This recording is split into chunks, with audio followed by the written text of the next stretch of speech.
Hello student, welcome to my channel Sarwan lecturer. आज हम आपको बताने वाले हैं जो आपका क्लास 10 इंग्लिश का मोस्ट इंपोर्टेंट क्वेश्चन जो आपके बोर्ड एग्जाम में कई बार पूछा गया है और आपकी बोर्ड एग्जाम में 100% आएगा। ये बहुत ज्यादा इंपॉर्टेंट वीडियो है। इस वीडियो को आपको लास्ट तक देखना है और आप लोगों को वीडियो को लाइक कर देना है। चैनल पर नए हैं सब्सक्राइब कर लेना, ठीक है। आपको सारा प्रश्न देख कर जाना है, समझ कर जाना है और नोट्स बनाना है, ठीक है। नोट्स बनाकर जितना भी क्वेश्चंस बताया जा रहा है उसको सॉल्व करने की कोशिश करो ताकि आप लोग बोर्ड एग्जाम में बेहतर से बेहतर मार्क अचीव कर सको, ठीक है। सबसे पहले हम लोग देखेंगे जो आपका जितने भी मोस्ट इंपॉर्टेंट रीऑर्डरिंग सेंटेंसेस हैं, रीऑर्डरिंग सेंटेंसेस जो आपकी बोर्ड एग्जाम के लिए बहुत ज्यादा इंपॉर्टेंट है। ओके, तो यार रीऑर्डरिंग सेंटेंसेस में पहला जो आपकी बोर्ड एग्जाम के लिए बहुत ज्यादा वीआईएमपी रीऑर्डरिंग सेंटेंसेस है, कई बार बोर्ड एग्जाम में पूछा गया है, वो है लिखा हुआ है loss his regretting seller the ग्रेडी cried. अब आपको इसको व्यवस्थित करना है, जैसे ये अव्यवस्थित है, ठीक है। इसको आपको व्यवस्थित करना है, वर्ब को अच्छे से लिखना है, सब्जेक्ट को अच्छे से लिखना है, सारी चीजों को आपको व्यवस्थित करना है। तो यहां सबसे पहले आपको लिखना है ये जो आपका रिग्रेटिंग लिखना है, ठीक है। रिग्रेटिंग हिज लॉस, इसको आपको सबसे पहले लिखना है कि रिग्रेटिंग। ओके, रिग्रेटिंग लिखने के बाद हिज लॉस, ठीक है, हिज लॉस, हिज लॉस। फिर आपको लिखना क्या है, फिर आपको लिखना है द ग्रेडी सेलर, यानी कि जो लालची सेलर था, ठीक है, द ग्रेडी सेलर, सेलर क्या हुआ, रोने लगा, यानी कि द ग्रेडी सेलर क्राइड। बस इतना सा अगर आप कर दोगे बोर्ड एग्जाम में आपको नंबर तुरंत दिया जाएगा। तो ये है हमारा पहला मोस्ट इंपॉर्टेंट रीऑर्डरिंग सेंटेंसेस, जैसे कंप्लीट करके ही बोर्ड एग्जाम में जाना है। देखो मैं आप लोगों के लिए इतना ज्यादा मेहनत करता हूं, तो आप लोग भी मेहनत करो, नोट्स बनाओ, मेहनत करो, दिन रात आप लोग पढ़ाई करो, सुबह भी पढ़ो, शाम को भी पढ़ो, क्योंकि जितना आप पढ़ाई कर लोगे, जितना अच्छे से आप परिश्रम इस समय कर लोगे, उतना ही ज्यादा मार्क आप बोर्ड एग्जाम में अचीव करोगे। आज याद रखना, ठीक है। यहां आप लोग देखो क्वेश्चन नंबर 2 है been for they travelling have 2 days। अब इसमें कहां सब्जेक्ट है, कहां ऑब्जेक्ट है, कहां आपका हेल्पिंग वर्ब है, कहां आपका वर्ब है, तो ये सारी चीजें आपका अव्यवस्थित है। पहले वीन लिख दिया, फिर फॉर लिख दिया, फिर दे जो आपका सब्जेक्ट है, फिर ट्रैवलिंग यानी कि क्रिया, फिर आपका हैव 2 days। तो ये सारी चीजें आपको व्यवस्थित करना पड़ता है बोर्ड एग्जाम में। तो सबसे पहले जो आपका दे है ये सब्जेक्ट है, ही सी इट दे, ये सारी चीजें लिखा हो तो लगभग वो आपका सब्जेक्ट होता है, ठीक है। तो यहां आपको दे लिखना है, दे। अब आप लोग देखो हैव लिखा हुआ है तो has been, have been, is are में सारे आपके हेल्पिंग वर्ब होते हैं। तो यहां आप लोग लिखो हैव एंड ये आपका वीन इसके साथ रहेगा, हैव वीन। फिर आपको क्या लिखना है, आपको जो आपका वर्ब है मेन वर्ब, तो इसमें आईएनजी जुड़ा हुआ है तो ये आपका सही है, ट्रेवलिंग, ठीक है, ट्रेवलिंग। फिर ट्रेवलिंग के बाद आपको क्या लिखना है, फॉर, यानी कि ये फॉर आ गया, फॉर एंड 2 days जो आपका लास्ट में है 2 days। तो ये देखो बहुत आसान तरीके से आप बना सकते हो। अगर आप इसे आप एक्सरसाइज करते रहोगे, कई सारे आप सॉल्व करते रहोगे टाइम टू टाइम, ठीक है, तो आप लोग इसे बहुत आसानी से बोर्ड एग्जाम में कर सकते हो। तीसरा जैसे आप लोग देखो, और इतना ही आसान आएगा जैसा है इतना ही बड़ा आपके बोर्ड एग्जाम में आएगा, इससे हार्ड भी नहीं आएगा और इससे इजी भी नहीं आएगा। लिखा हुआ है, क्या लिखा हुआ है देखो, लिखा हुआ है see in the river enjoying swimming. तो यहां देखो सी आपका क्या है, सब्जेक्ट है। मैंने कहा ही सी इट दे, ये सारे आए तो सब्जेक्ट। देखो आईएनजी लगा हुआ है, ठीक है, एंड ये है एंजॉय, ठीक है। तो अब आप लोगों को क्या लिखना है, इसमें आईएनजी नहीं लिखा हुआ, स्विमिंग लिखा है, आईएनजी थोड़ी नहीं इसमें लगा है। बहुत सारे बच्चे सोचेंगे आईएनजी लगा है, लेकिन नहीं, ये आपका कोई आईएनजी नहीं, इसका अर्थ है स्विमिंग मतलब तैरना। तो यहां आपको सबसे पहले लिखना है द सी। अब इसमें जो आपका क्रिया है ना ये इंजॉय है, इंजॉय, क्योंकि इसमें क्या लिखा हुआ है, यस लिखा हुआ है, यस या ईएस लगा हुआ है, प्रेजेंट है, ठीक है, इंजॉय। फिर आपको लिखना है स्विमिंग, क्या लिखना है, स्विमिंग, स्विमिंग। एंड फिर आपको लिखना है इन the river, in the river. तो बहुत आसान होता है, अगर आप थोड़ा सा अपने मेथड से बनाते हो, थोड़ा सा अपनी माइंड को लगाते हो, तो फिर आप बहुत आसानी से बना सकते हो, चाहे आपका रीऑर्डरिंग सेंटेंसेस, चाहे डायरेक्ट इनडायरेक्ट, चाहे एक्टिव पैसिव, और थोड़े आपको रूल्स पता होना चाहिए, ठीक है। तो ये हमारे हैं रीऑर्डरिंग सेंटेंसेस जो आपके बोर्ड एग्जाम के लिए वीआईएमपी हैं। तैयार करके ही जाना है अपने बोर्ड एग्जाम में, यहां से आपके बोर्ड एग्जाम में क्वेश्चंस देखने को मिलेंगे। ये 3 आपको तैयार कर लेना है रीऑर्डरिंग सेंटेंसेस को, जो आपके बोर्ड एग्जाम के लिए बहुत ज्यादा इंपॉर्टेंट है। अब हम लोग देखेंगे जो आपके बोर्ड एग्जाम में आता है active and passive voice. Active and passive voice भी जो आपके बोर्ड एग्जाम के लिए VIMP है वही मैंने सेलेक्ट किया है। ये आपके लिए बहुत ज्यादा इंपॉर्टेंट एक्टिव पैसिव है, एंड ये लास्ट वाला VIMP है, बहुत ज्यादा इंपॉर्टेंट है। ये कई बार बोर्ड एग्जाम में पूछा भी गया है। ध्यान से समझना, कोई भी आपको क्वेश्चन मिस नहीं करना है, ठीक है। थोड़ा सा आपको मेहनत करना पड़ेगा। देखो यहां लिखा हुआ he is helping his brother. Okay, अब सबसे पहले आप सोचो ये कौन सा आपका टेंस है, कौन सा टेंस है। इज RM लगा हुआ है, इज लगा हुआ है और आपका ING लगा हुआ है, तो ये आपका क्या है, प्रेजेंट कॉन्टिन्यूअस टेंस है, क्योंकि इज एंड ING क्या होता है, प्रेजेंट कॉन्टिन्यूअस होता है। ओके, ठीक है। तो आपको याद होना चाहिए जो एक्टिव एंड पैसिव वॉइस होता है ना, उसमें आपको ऑब्जेक्ट जो होता है उसे आगे लिखना होता है। जैसे यहां आपका ऑब्जेक्ट क्या है, he is helping his brother, तो यहाँ हिज ब्रदर जो है वो आपका ऑब्जेक्ट है, तो इसको आप आगे लिखो। देखो आपको सब्जेक्ट को ऑब्जेक्ट बनाना है, ऑब्जेक्ट को सब्जेक्ट बनाना होता है आपका एक्टिव एंड पैसिव में, ये जरूर याद रखना, ये सबसे मेन पॉइंट होता है। यहाँ हिज ब्रदर आपका ऑब्जेक्ट है, तो इसको आप सब्जेक्ट बना लो हिज, फिर आप लिखो ब्रदर, क्या लिखोगे, ब्रदर, ठीक है। ब्रदर लिखने के बाद आप क्या लिखोगे, देखो इज आप याद रखना इज ही लगेगा, लेकिन यहां आप लोग क्या करो, यहां इज लगाने के बाद विंग लगा दो, क्योंकि विंग लगेगा, इज या फिर वाज हो सभी के साथ विंग लगाया जाता है, इज वाज या फिर इज RM हो कुछ भी। फिर यहां आपको हर बात याद रखना कि हेल्प लगेगा, हेल्प्ड, यानी कि जो क्रिया की थर्ड फॉर्म लगेगा पूरा आप याद रखना। एक्टिव से पैसिव बदलते समय कोई भी टेंस हो क्रिया की थर्ड फॉर्म का ही यूज किया जाएगा। फिर आपको बाई लगाना है, क्यों, क्योंकि इस सब्जेक्ट को लिखने से पहले वाई का प्रयोग किया जाता है, और ही का ऑब्जेक्टिव केस होता है हिम लिखा जाएगा, क्योंकि ही को ऑब्जेक्ट में हिम लिखा जाता है।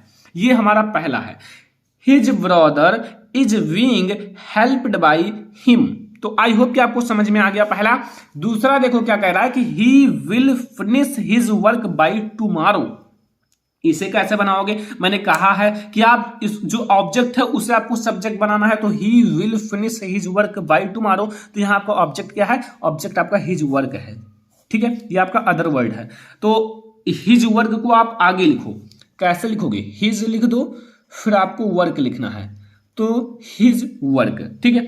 अब आपको विल लिखना है, विल ही लगेगा, लेकिन विल के साथ पैसिव में बदलते समय वी लग जाएगा, विल वी हो जाएगा। यहाँ देखो केवल विल है, बट यहाँ क्या हो जाएगा, विल वी हो जाएगा, ठीक है, विल वी। फिर आपको मैंने कहा है फिनिश आपका वर्ब है, तो फिनिश का थर्ड फॉर्म हो जाएगा। मैंने कहा है कोई भी टेंस हो, कोई भी सेंटेंस हो, एक्टिव से पैसिव बदलना है तो वर्ब की थर्ड फॉर्म का ही यूज किया जाएगा। ये जो आपका अदर वर्ड है ना, अदर वर्ड, ये बाई टुमारो, इसको आप डायरेक्ट जो आपका ये है ना वर्ब, उसके बाद लिख दो।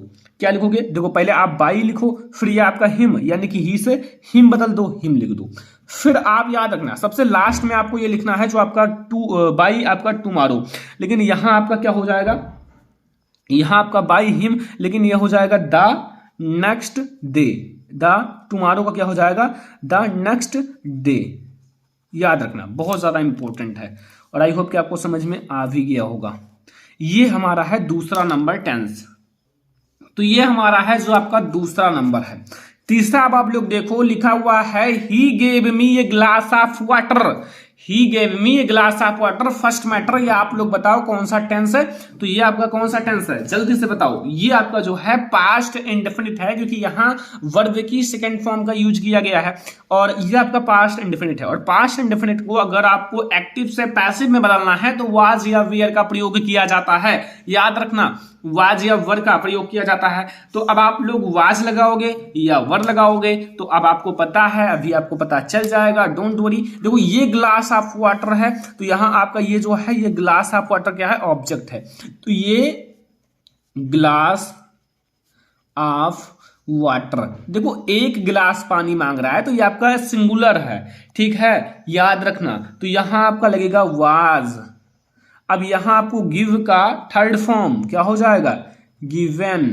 अब आपको देखो, अब आप देखना यहां आपका हो जाएगा to me, given to me, ये आपका जो है ना ये टू मी में हो जाएगा, ठीक है। ये ग्लास ऑफ वाटर, देखो यहां आपका जो हो जाएगा ना ये मी आपका टू मी हो जाएगा वाई, और यहां जो हिम है ना ये यहां आ जाएगा वाई हिम, ठीक है, ऐसा बनेगा, a glass of water was given to me by him. ठीक है, तो ये हमारा है तीसरा नंबर। ठीक है, याद रहेगा, ये हमारा एक्टिव एंड पैसिव वॉइस है, एक्टिव एंड पैसिव वॉइस याद रहेगा, ये हमारी ये ordering sentences active and passive voice हो चुका। अब हम लोग देखेंगे जो आप लोगों का डायरेक्ट इनडायरेक्ट है।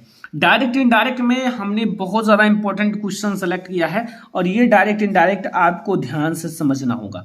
पहला देखो लिखा हुआ है ही सेड टू मी, फिर यहां comma inverted comma, are you waiting for my father today. अब यहां कैसे बनेगा, सबसे पहले ये आपका इंट्रोगेटिव हो चुका है, आर आगे आ चुका है, तो ये आपका इंट्रोगेटिव हो चुका है। तो अब आप इसे कैसे बनाओगे, देखो यहां याद रखना, अगर इंट्रोगेटिव आए तो यहां सैड टू के स्थान पर आस्क्ड का प्रयोग किया जाता है, ASKED आस्क्ड। जैसे यहां मैं लिख देता हूं ही एंड सैड टू के स्थान पर क्या प्रयोग किया जाएगा, आस्क्ड। फिर मी और कॉमा या इन्वर्टेड कॉमा के स्थान पर इफ या वेदर का प्रयोग किया जाता है, बट यहां इफ का मैं प्रयोग कर देता हूं। फिर आपको इसको सिंपल में चेंज कर लेना है, जैसे आपका इंट्रोगेटिव है ना, फिर आपको इसको जो आपका जैसे आपका सिंपल होता है वैसे चेंज कर लेना है। जैसे यहां आपका यू है, यू आपका सेकंड पर्सन का प्रोनाउन है, ये मी से यानी कि आपका ऑब्जेक्ट से बदलेगा, तो ये हो जाएगा आई। ठीक है, आई हो जाएगा। फिर यहां आपका हो जाएगा ये आर है, यानी कि ये आपका प्रेजेंट है, ये पास्ट में बदल जाएगा, तो ये आर आई वाज हो जाएगा, यानी कि ये आपका क्या है, प्रेजेंट कॉन्टिन्यूअस है, ये पास्ट कॉन्टिन्यूअस बदल जाएगा। आई वॉज वेटिंग, वेटिंग याद रखना फॉर, अब यहां माई के स्थान पर क्या हो जाएगा, हिज, एंड यहां आपका हो जाएगा फादर, क्योंकि ये माई जो है ना, माई आपका यहां से बदलेगा, यहां आपका यहां से ही से। ठीक है, तो यहां हिज हो जाएगा फादर, क्योंकि ये फर्स्ट पर्सन प्रोनाउन है, ये सब्जेक्ट से बदलता है फादर। और यहां टू के स्थान पर डैट टू डे को डैट डे लिखा जाता है, डैट डे। थोड़े से आपके कैसेज होते हैं, जैसे आपका टू डे को डैट डे, दिस को डैट, ऐसे आपको थोड़ा आपको बुक में दिया रहेगा, वो सारी चीजें चेंज किया जाता है। ठीक है, चाहे आपका एक्टिव से पैसिव बनाना हो, चाहे डायरेक्ट से इनडायरेक्ट बनाना हो, याद रखना बहुत ज्यादा इंपॉर्टेंट है। दूसरा आपका मोस्ट इंपॉर्टेंट जो है, the teacher said to the principal, फिर कॉमा इन्वर्टेड कॉमा, प्लीज, फिर यहां comma, grant me leave for 2 days only. तो अब आप इसे कैसे इनडायरेक्ट में चेंज करोगे, इसके लिए बहुत आसान है, यहां आप लिखो द टीचर, बट अब यहां आपको एक चीज समझना है, क्या समझना है, भावनाओं को। जैसे यहां the teacher said to the principal, अब टीचर जो है, स्कूल का टीचर, वो प्रिंसिपल से क्या करता है, प्रार्थना करेगा, प्रार्थना नहीं रिक्वेस्ट करेगा, रिक्वेस्ट करना है, क्योंकि वो उनसे बड़े हैं। जैसे अगर स्टूडेंट टीचर से कुछ कहता है तो वो उससे क्या करेगा, रिक्वेस्ट करेगा, तो यहां आपका ये रिक्वेस्टेड हो जाएगा, सैड टू के स्थान पर रिक्वेस्टेड हो जाएगा। अगर एडवाइस देता तो एडवाइस्ड हो जाता, तो रिक्वेस्टेड द प्रिंसिपल। अब छोटा सा चीज समझना है, कॉमा इन्वर्टेड कॉमा के स्थान पर टू लगा देना है और प्लीज को हटाकर जैसा है वैसा लिख देना है, टू। फिर आपको ग्रेंट आपका है, ग्रेंट मी आपका फर्स्ट पर्सन का प्रोनाउन है, टीचर से बदलेगा, क्या हो जाएगा, जल्दी से बताओ, हिम हो जाएगा। चलो बढ़िया है, हिम। फिर आपका लीव है, लीव जैसा है वैसा मैंने कहा है लिख दो, फॉर एंड 2 days ओनली, बस ये हो गया आपका डायरेक्ट से इनडायरेक्ट, VIMP है। और अगर आप सही से बना दोगे तो बोर्ड एग्जाम में आपको फुल मार्क मिल जाएगा, कुछ नहीं, कोई नहीं रोक पाएगा। अगला देखो तीसरा जो हमारा है most important, she said to me, फिर यहाँ comma inverted comma, I am going to see your, जो आपका स्टिक मदर जस्ट नाउ। ठीक है, ओके, तो ये हमारा कैसे बनेगा, सॉरी स्टूडेंट, यहां सिक होगा, सिक मतलब होता है बीमार। ठीक है, स्टिक मतलब तो हो जाता है छड़ी। ठीक है, तो यहां होता है सिक, SICK, याद रखना। तो ये हमारा है सिक मदर जस्ट नाउ। कैसे बनाओगे, देखो थोड़ा सा आपको मेथड याद रखना है। जैसे यहां सैड टू के स्थान पर क्या लगेगा, टोल्ड लगेगा, आस्क्ड नहीं लगेगा, टोल्ड। क्यों, क्योंकि ये आपका सिंपल है। अगर आपका इंट्रोगेटिव होता है तब आस्क्ड का प्रयोग किया जाता है, अगर आपका सिंपल हो तो किसका प्रयोग किया जाएगा, टोल्ड का। ओके, तो यहां अब आपको कैसे बनाना है, यहां आपको लिखना है सी और यहां टोल्ड लगाना है मी, फिर यहाँ देखो डैट लगाना है, यहाँ कॉमा इन्वर्टेड कॉमा के स्थान पर डैट, और यहाँ आई जो है ये फर्स्ट पर्सन का प्रोनाउन है, सब्जेक्ट से बदलेगा तो ये सी हो जाएगा, सी एंड वाज लगाना है क्योंकि प्रेजेंट कॉन्टिन्यूअस है, पास्ट में बदल जाएगा, ठीक है। वाज, फिर गोइंग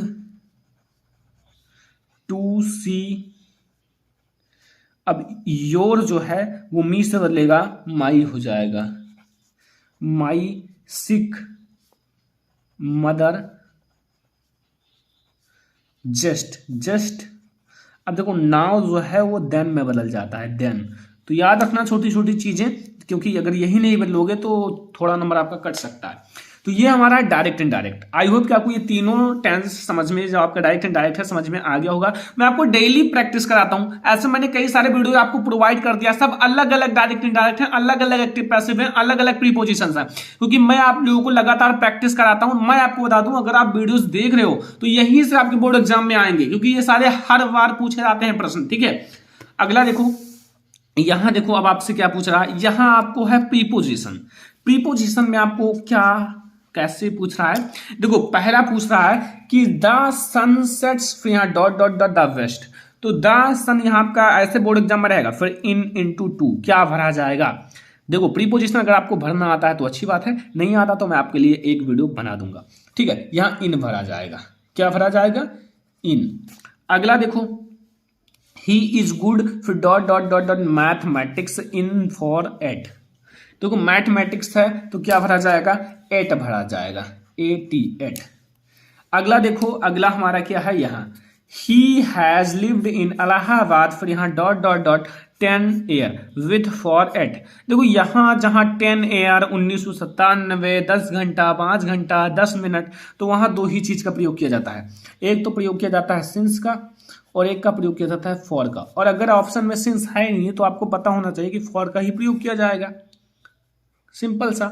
और अगर सिंस होता तो यहां आएगा 10 ईयर, यानी कि कब 10 ईयर की बात की जा रही है, कोई निश्चित नहीं है कब से 10 ईयर की बात की जा रही है, निश्चित नहीं है, अनिश्चित है, तो इसलिए फॉर। निश्चित होता तो मैं यहाँ सिंस का प्रयोग करता। तो ये हमारा प्रीपोजिशन, और आई होप कि आपको प्रीपोजिशन भरना आ गया होगा, बहुत आसान तरीके से आ गया हो तो अच्छी बात है। फिर हम लोग देखते हैं अगला जो हमारा है, एक आपका ट्रांसलेशन है। मैंने कई सारे वीडियोज में कई अलग अलग ट्रांसलेशन आपको कराए हैं, और आज मैं एक अलग सा ट्रांसलेशन लेता हूं जो आपकी बोर्ड एग्जाम के लिए VIMP है, क्लास 10th के लिए। देखो ये मैं हर अलग अलग टाइप का ट्रांसलेशन लेता हूं कि आप लोग अलग अलग टाइप के सीखोगे तो आप लोग बनाना भी सीख जाओगे कि कैसे आपको ट्रांसलेट करना होता है। और दूसरा मैटर, आपको अलग अलग टाइप का समझ में आ जाएगा। कोई हो सकता है कि बोर्ड एग्जाम में कोई आ जाए तो फिर आप बहुत आसानी से कर भी सकते हो। जैसे लिखा हुआ है वृक्ष, जो वृक्ष है हमारे जीवन के लिए बहुत बहुमूल्य है। तो कौन है यहाँ, वृक्ष है, ट्रीज। तो यहां आपको लिखना है आगे द ट्रीज, यानी कि वृक्ष। इज मतलब है, क्या है, बहुमूल्य, यानी कि यहां आपको लिखना है, सॉरी ट्रीज है ना तो आर लगाया जाएगा। क्यों, क्योंकि यहां कई सारे पेड़ की बात की गई है, यस लगा हुआ है ना, ट्रीज मतलब बहुत सारे पेड़, तो आर, ठीक है। अब यहां बहुमूल्य, बहुमूल्य का क्या होगा, बहुमूल्य का होगा इनवैल्यूएबल, ठीक है।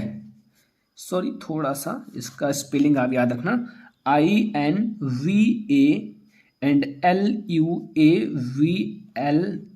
ठीक है, ये है, समझ में आया।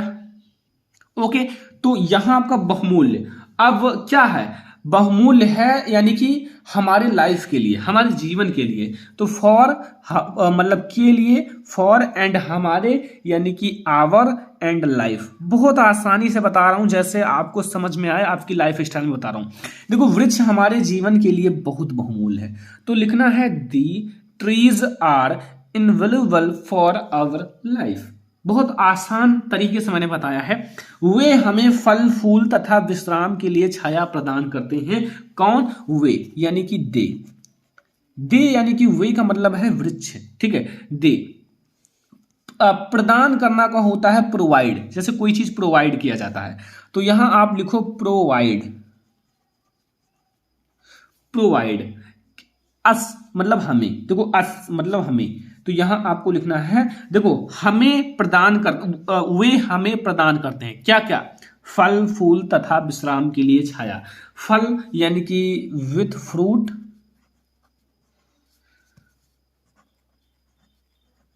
फ्रूट्स, और क्या प्रदान करते हैं, फूल यानी कि फ्लावर्स, जो फूल होते हैं, फ्लावर्स, एंड और क्या प्रदान करते हैं, शैडो यानी कि शैडो, छाया, ठीक है। शैडो छाया किसके लिए, टू टेक रेस्ट यानी कि आराम के लिए, टू टेक रेस्ट। बहुत आसान तरीके से बता रहा हूं, आप बहुत आसानी से कर सकते हो, ठीक है। वृक्ष हमें ऑक्सीजन देते हैं, कौन देता है, वृक्ष, यानी कि आप यहां वृक्ष भी लिख सकते हो और दे भी लिख सकते हो, वे या फिर वृक्ष आप लिख दो, ट्रीज कोई दिक्कत नहीं। दे, गिव मतलब प्रदान करना या फिर देना, गिव मतलब देना, ठीक है। गिव अस मतलब हमें क्या देते हैं, ऑक्सीजन, ऑक्सीजन, ऑक्सीजन, ठीक है। अब देखो जो यानी कि जो का होगा व्हिच, हमारे जीवन के लिए सर्वाधिक आवश्यक है। तो यहां आपको लिखना है, इतना लिखने के बाद व्हिच इज द मोस्ट मतलब बहुत ज्यादा, मोस्ट इसेंशियल, ठीक है, इसका मतलब होता है सर्वाधिक, ठीक है। मोस्ट मतलब आवश्यक फॉर आवर लाइफ यानी कि हमारे जीवन के लिए। देखो बहुत आसान है, हमारे जीवन के लिए फॉर आवर लाइफ, फिर आपको यहां सर्वाधिक आवश्यक का आप ये लिख दो, मोस्ट मतलब सर्वाधिक आवश्यक का ये हो जाएगा, ठीक है, बस हो गया। अब वृक्ष वर्षा कराते हैं, मतलब अगर वृक्ष लगाओगे तो वर्षा होगी, वर्षा होगी तो हमारे भूमि को अत्यधिक ऊर्जा प्रदान होगी, मतलब भूमि अत्यधिक उर्वरक होगा, क्योंकि वर्षा हमारे लाइफ के लिए इंपॉर्टेंट है। तो यहां आपको लिखना है ट्रीज काज टू रैन, ठीक है, जो है सॉरी ट्रीज जो है वर्षा का कारण है यानी कि वर्षा कराते हैं, ट्रीज कॉज टू रैन। और क्या कराते हैं, एंड यानी कि और, एंड और भूमि क्षरण को रोकते हैं। भूमि क्षरण का मतलब सॉइल जो मिट्टी होता है उसकी मृदा को नष्ट करना, ठीक है, तो वो रोकते हैं। तो एंड जो स्टॉप, स्टॉप मतलब रोकना, किसको, सॉइल, सॉइल मतलब मृदा, इरोशन एज वेल, जो मृदा क्षरण है उसको अच्छा करते हैं, रोकते हैं। तो ये मैंने बहुत आसान तरीके से बताया, अगर आप ऐसा देखो थोड़ा कटपिट होगा तो भी कोई दिक्कत नहीं है, ये आपके लिए काफी अच्छा और मैंने बहुत अच्छे से बताया है। अगर आप ऐसा बनाओगे तो एक भी नंबर आपका नहीं कटेगा, आप बोर्ड एग्जाम में 100% बहुत अच्छे मार्क अचीव करोगे। ये है हमारा इंग्लिश ग्रामर का मोस्ट इंपोर्टेंट क्वेश्चन। वीडियो पसंद आया हो लाइक करना, शेयर करना अपने फ्रेंड्स के साथ, चैनल पर नया हो सब्सक्राइब कर लेना। फिर हम लोग मिलेंगे नेक्स्ट इंपोर्टेंट वीडियो में, तब तक के लिए धन्यवाद।